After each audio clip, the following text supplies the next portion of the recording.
Hollywood has a lot of dark secrets, but none as dirty as this one.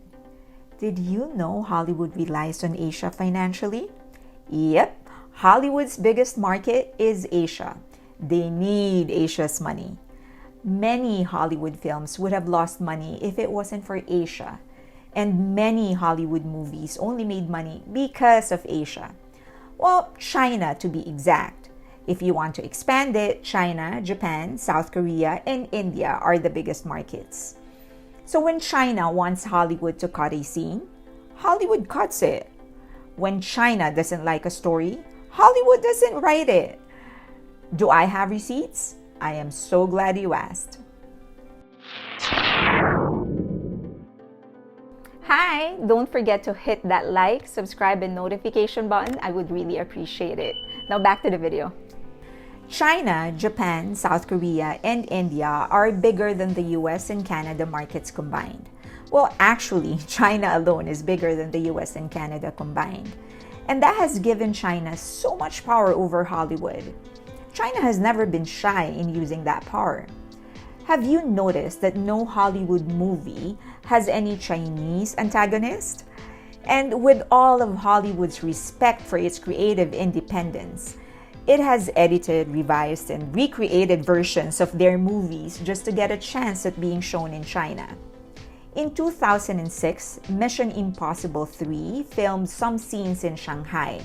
It featured Tom Cruise running through the streets, and in the background there are laundry drying on clotheslines from apartment buildings. Now, the Chinese authorities didn't like it. They felt like it did not represent an image of China in a good light. Did you know what Hollywood did? They erased it. Iron Man 3 had 3 extra scenes in its Chinese release. They hired 2 of China's biggest film stars, Wang Shiqi and Fan Bingbing, and they were considered very important characters. They operated on Tony Stark's heart. So it's not just adding of scenes or taking out a scene or revising a little of this and that. They've actually sabotaged their own just to be able to please China. Martin Scorsese, one of the best directors America has ever produced, came out with a movie titled Kundun or Kundan. It's a story of a young Dalai Lama and how the persecution of the Tibetans by the Chinese, and the Chinese was not happy about it. So they made it very clear they don't want that movie made. And so Hollywood actually had to make a decision. Uh-oh, Disney knew if they canceled the production as the Chinese authorities had requested, they would have been tarred in the Hollywood community for squelching free expression and for muzzling Martin Scorsese. But if they don't do as China asked, they would lose money. So let's see, creative dignity or money? What say you, Hollywood? Well, they actually released Kundan in theaters, but they buried it and starved its marketing budget. Kundan was released on Christmas Day on 4 screens. 4 screens! A movie by Martin Scorsese. Of course it tanked. And so Disney executives used that lousy performance to justify not expanding it further. China still banned it though, like hard. For years, China didn't allow Hollywood films in. And it's not just specific movies from Disney, but all Hollywood films. So the message was very clear. You will do as we say, or you do not get to enter our country and you do not get our money. Sure, there are Quentin Tarantinos of this world that stand their ground, but that's very few and far between. Yep. The almighty, glamorous, beautiful, dignified, independent, and expensive Hollywood is under the control of China. But Hollywood is pushing back. Now, Hollywood is pushing back, well, at least they're trying to. Wakanda Forever was banned in China for LGBTQ theme. The same thing happened to Thor and Lightyear. China said, these things are not consistent with our values. Then the American woke mob insisted that Hollywood does not cater to China.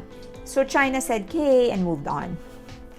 This year, China, just like Japan, South Korea, and many other Asian countries, have shifted consuming more of their own movies and TV shows than that of Hollywood. Wakanda Forever, on the other hand, lost money, just like Thor and Lightyear. So which one is it going to be? Creative dignity or money, Hollywood? Ayn Kokas, an associate professor of media studies at the University of Virginia and also the author of Hollywood Made in China, it's a book. She explained to Shirley Lee of Atlantic magazine that if Hollywood were to continue bending backwards for China, the media blowback, especially from the woke mob in the West, would be significant. And China's risk-averse government might actually just blacklist all Hollywood films to minimize the attention. But China is where the industry's growth is. No other market, especially during the pandemic, comes close. So the problem is actually in America. Can Hollywood be profitable without China? Can they make a product that is profitable without being in the Chinese market? Well, it's not looking good for them.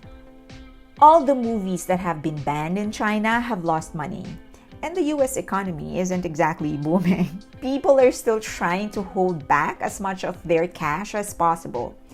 This proves that no matter their clout in Hollywood, filmmakers and actors have always been subject to bosses who decide which movies get to soar at the box office and which are left to languish. Now more than ever, that boss might actually be China.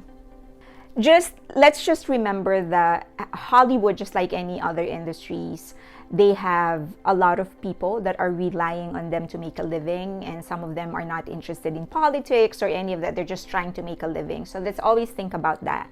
And compromises is not something exclusive to Hollywood. We all do it. We all, at least I think, we all do things that may not necessarily feel right for us, but we do it anyway because we either need to make a living or that just whatever reason that we have. So let's not automatically judge them. But it's also a wake-up call. We should realize that Hollywood is there for entertainment and it is a business industry. They're not guardians of morality or whatever. They are there to entertain, and we should look at them first and foremost as entertainers. And some of them are actually artists. And this is also a wake-up call, and we should all realize just how powerful Asia is. That's just how powerful our industry is, our entertainment industry. We have come so far. You have seen the table and the numbers. We are consuming more of our own products, more of our own movies and TVs and music. And if we just keep on going, if we just keep on pushing, I have absolutely no doubt that we are eventually going to dominate the global entertainment industry. Not just movies, not just TV, but music and painting and everything else. Okay, so I hope that's just, I hope that you learned something. I certainly did. I had fun going through the research and looking at the numbers. But yeah, I hope that this inspires us more than anything else.